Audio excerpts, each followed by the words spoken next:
Okay, तो मैं हिंदी को कंटिन्यू करता हूँ कल की क्लास को। कल हमने अव्यय के बारे में जाना था और अव्यय के 4 भेद होते हैं ये बताया था।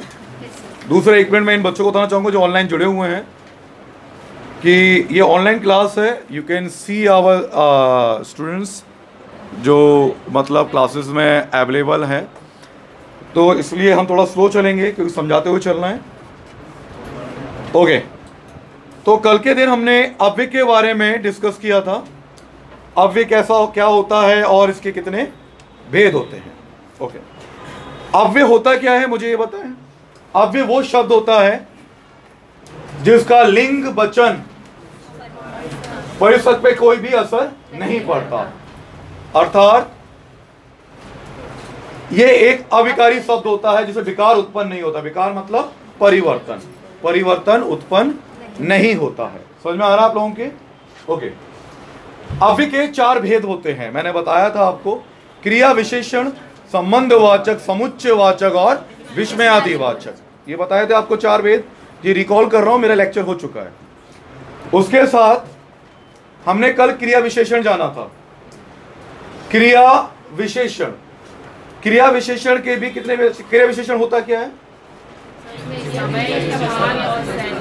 की विशेषता बताने वाला क्रिया विशेषण कहलाता है। ओके, क्रिया विशेषण के भी कितने भेद होते हैं? 4 भेद होते हैं। अगर हम देखें कौन कौन से? कालवाचक, स्थानवाचक, रीतिवाचक और परिमाणवाचक। एब्सोल्युटली, हमने कालवाचक जाना था, हम कर चुके हैं, और हमने परिमाणवाचक हमने कर लिया था। ये कौन से थे? अर्थ के आधार पर। क्रिया विशेषण के 3 पार्ट होते हैं, मैंने बताया था।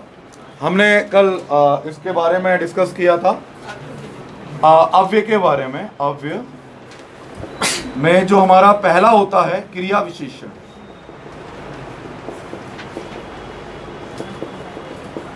उसमें हमने कल अर्थ के आधार पे कर लिए थे। सारे खत्म हो गए थे ना अर्थ के आधार पे? अर्थ के आधार पे हमारे कितने होते हैं? 4 भेद। कौन कौन से बताए थे मैंने? कालवाचक, स्थानवाचक, रीतिवाचक और परिमाणवाचक। ये हमने बताए थे, कालवाचक, स्थानवाचक, रीतिवाचक और परिमाणवाचक। क्या हुआ बेटा, दिख नहीं रहा? हम बड़ा सा लिखेंगे, ये तो रिवीजन है जो मैं करा चुका हूं आपको। मैं यहां पे लिखूंगा, आपको क्लियर दिखाई दे जाएगा। ठीक है, ओके। तो ये हमारा हो चुका है। हमने रीति के 7 भेद बताए थे, स्थान के 2 बताए थे, दिशा, सूचक। ओके, अब हम करेंगे आज प्रयोग के आधार पर, ठीक है, और रूप के आधार पर। ठीक है, प्रयोग के आधार पर कितने भेद होते हैं क्रिया विशेषण के? 3 भेद होते हैं। अर्थ हो गया। अब आता है प्रयोग। प्रयोग के आधार पर जो अव्यय का पार्ट है क्रिया विशेषण, उसके भी हमारे 3 भेद होते हैं।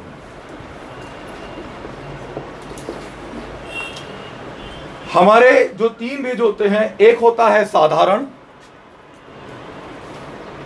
साधारण वाचक, एक होता है संयोजक,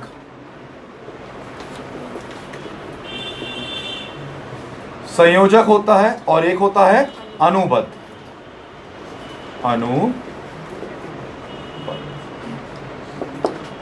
दिख रहा है? नहीं दिख रहा? अभी पीछे नहीं दिख रहा तो बताओ, क्लियर बताओ। नहीं दिख रहा? शाइनिंग आ रही है अभी। ये कैमरे का कारण तो नहीं हो सकता, थोड़ा पर्दा ढक दो, पर्दा ढक दो, ओला ढक दो तो क्लियर आ जाएगा, क्योंकि आज हम ये बहुत इंपॉर्टेंट डिस्कस कर रहे हैं। पूरा ढक दो। अभी क्लियर है सभी को? बताओ तुम्हें क्या प्रॉब्लम आ रही है? कैमरे की प्रॉब्लम आ रही है? चमक आ रहा है। एनीवे मैं लिखवा दूंगा, समझ लो, है ना, ये तो 3-4 हैं। प्रयोग के आधार पर 3 भेद होते हैं। एक होता है साधारण वाचक अव्यय, क्रिया विशेषण का पार्ट है जो। एक होता है संयोजक, एक होता है अनुबद्ध अव्यय, अनुबद्ध अव्यय, ठीक है। अब इनमें फर्क क्या है और इनको हम जानते हैं। पहले सुन लो, उसे सुनना है। जो साधारण होता है, वाचक होता है, साधारण वाचक अव्यय, इसमें कभी भी उपवाक्य का प्रयोग नहीं किया जाता। अभी कोई लिखेगा नहीं, पहले समझ लो। साधारण वाचक अव्यय में उपवाक्य का प्रयोग नहीं किया जाता। जिस वाक्य में उपवाक्य नहीं है और उसके अंदर अव्यय लगा हुआ है तो वो कहलाएगा साधारण क्रिया विशेषण अव्यय, ठीक है। संयोजक में क्या होता है, जो साधारणतः संयोजक में क्या होता है, उपवाक्य का प्रयोग किया जाता है। एक ऐसा सेंटेंस होगा, मैं भी एग्जांपल बताऊंगा तो मैं और क्लियर हो जाएगा। संयोजक ऐसा होता है जिसमें उपवाक्य का प्रयोग होता है, इसमें प्रयोग नहीं होता, इसमें प्रयोग होता है। और अनुबद्ध ऐसा होता है जिसमें कोई अवधारणा बताई जाती है। लाइक मैंने कल रात खाना नहीं खाया, उसने कल रात खाना नहीं खाया, नेहा ने कल रात खाना नहीं खाया। अब ये आगे बीच में एक अवधारणा है, कल की रात मैं भूखा रहा, नेहा कल की रात भूखी रही। ऐसे शब्द जो अनुबद्ध मतलब एक धारणा को प्रदर्शित कर रहा है। मेरी बात समझ में आ रही है आप लोगों को? ओके, ठीक है, आप प्रदर्शित कर रहा है। साधारण की बात करूं, राम घर आ चुका है, राम ने कहा था कि वो घर आ जाएगा। संयोजक वो तो हो जाता लेकिन शायद कुछ कारण आ गया तो नहीं हो पाया। मतलब एक उपवाक्य को के साथ जोड़ना। उपवाक्य क्या होता है, जिसमें पूरी बात नहीं कही जाए। जैसे अगर मेहनत करते तो शायद पास हो जाते, विद्या ग्रहण हो जाए। बिना मेहनत करें विद्या ग्रहण कहां से, ये विद्या ग्रहण कहां से, ये हो गया उपवाक्य। अगर परिश्रम करते होते, है ना, बिना परिश्रम किए विद्या ग्रहण कैसे, ये हो गया उपवाक्य। विद्या ग्रहण कैसे, समझ में आ रहा नहीं आ रहा? तो ये कहलाता है उपवाक्य जुड़ा होगा, मतलब एक सेंटेंस में एक छोटा सा उपवाक्य जोड़ देंगे। साधारण में कोई उपवाक्य नहीं होगा, सीधा सीधा एक वाक्य होगा। अनुबद्ध में सीधा सीधा एक सेंटेंस देंगे लेकिन उसमें एक धारणा प्रदर्शित हो रही होगी। यह है हमारा प्रयोग के आधार पर 3 भेद, ठीक है। फिर आता है हमारा रूप के आधार पर। मौलिक रूप होता है, यौगिक रूप होता है और स्थानीय रूप होता है। इससे पहले आप थोड़ा लिख लीजिए, नहीं तो आपको क्लियर नहीं होगा। जो मैंने बताया है वो लिख लीजिए। Okay, everyone need to write, क्योंकि तुम भूल जाओगे, ये थोड़ा डिफिकल्ट है। और ओके, प्रयोग के अनुसार क्रिया विशेषण 3 प्रकार का होता है। ये सामने जो समझाया मैं वही लिखवा रहा हूं। प्रयोग के अनुसार क्रिया विशेषण 3 प्रकार का होता है। पहला साधारण क्रिया विशेषण, दूसरा संयोजक क्रिया विशेषण और तीसरा अनुबद्ध क्रिया विशेषण। साधारण क्रिया विशेषण, संयोजक क्रिया विशेषण और अनुबद्ध क्रिया विशेषण। पहले हम बात करेंगे साधारण क्रिया विशेषण की। ओके, तो आप लिखिएगा साधारण क्रिया विशेषण के बारे में। यह क्रिया विशेषण, मैं साधारण की परिभाषा लिखवा रहा हूं। यह क्रिया विशेषण किसी उपवाक्य से संबंध नहीं रखता है। यह क्रिया विशेषण किसी भी उपवाक्य से संबंध नहीं रखता है। जैसे उदाहरण लिखिए, रणवीर जल्दी आ जाना, नेहा जल्दी आ जाना। समझ में आ रहा है? नेहा जल्दी आ जाना। इसमें जो जल्दी है ना, ये क्या है? अव्यय है। समझ में आया? एक ऐसा क्यों मैं राम बोलूं, राम जल्दी आ जाना, तुम जल्दी आ जाना, वे सब जल्दी आ जाना, तुम सब जल्दी आ जाना। बहुवचन हो रहा है, एक वचन हो रहा है, लिंग बदल रहा है, लेकिन जल्दी तो नहीं बदल रहा ना। ये इसमें कोई उपवाक्य क्या है? कोई उपवाक्य है ही नहीं, साधारण सा वाक्य बोल रहा हूं, रणवीर जल्दी आ जाना। तो ये साधारण क्रिया विशेषण है, आ जाना, जल्दी आ जाना। ठीक है ना, प्रयोग किया जा रहा है। ओके, नेक्स्ट लिखिए संयोजक क्रिया विशेषण की परिभाषा।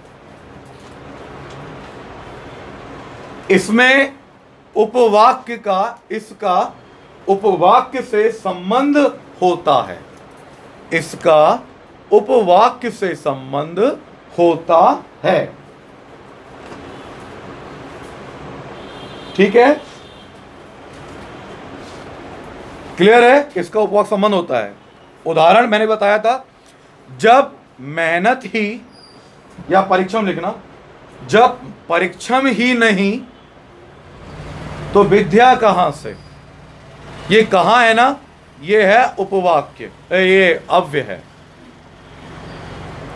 जब परिश्रम ही नहीं तो विद्या कहां से। समझ में आ रहा है, नहीं आ रहा?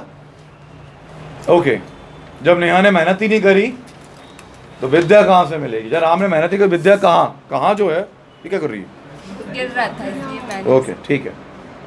ओके, डरा देते हो, हार्ट अटैक आ जाएगा। कैमरा तुम ऐसा बगल में हिला रहे हो बैठ के, कोई बात नहीं, समझ रहे हैं कि आप बिलीव नहीं करोगे, 12 बच्चों को हमने अभी ज्वाइनिंग नहीं दी। अभी ज्वाइन करना चाह रहे थे हम, शाम में उनको ज्वाइन दे रहे हैं, मॉर्निंग में हम किसी को ज्वाइन ही नहीं दे रहे हैं अभी, क्योंकि हम चाहते हैं कि मतलब आप फटाफट निकालें, इवनिंग का अलग से बैच बनाया जा रहा है। ओके, तो ये समझ में आ गया। अब आइए अनुबद्ध, तीसरा अनुबद्ध क्रिया विशेषण। परिभाषा लिखिए, इस क्रिया विशेषण का प्रयोग, इस क्रिया विशेषण का प्रयोग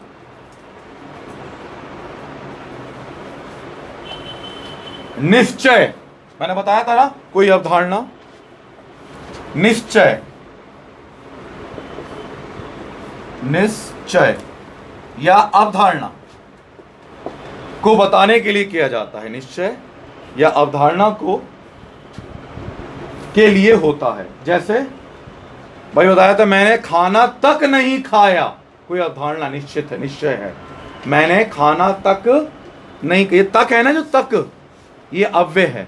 मैंने खाना तक नहीं खाया, मैंने अभी तक, वो कुछ भी लिख लो, किताब तक नहीं उठाई, ये तो तुम्हारे लिए काफी नहीं, नेगेटिव अवधारणा। धारणा कुछ तो निश्चय होगा ना, कोई निश्चय किया हो आपने, है ना। मैं हर दिन मंदिर तक जाता हूं, कोई निश्चय, धारणा, नेगेटिव नहीं हो सकता। बस इतना तुम्हारे में ये काफी है। बताइए, नहीं गैप क्यों है? समझ में आ गया? ये हमारा क्या था, रूप के आधार, प्रयोग के आधार पर क्रिया विशेषण। क्रिया विशेषण स्वयं एक भेद है अव्यय का। अब हम बात करते हैं प्रयोग के आधार, अब रूप के आधार पर। ओके, तो इस वीडियो को भी बंद करूंगा। अब हमारा नेक्स्ट पार्ट देखिए और सब्सक्राइब करिए।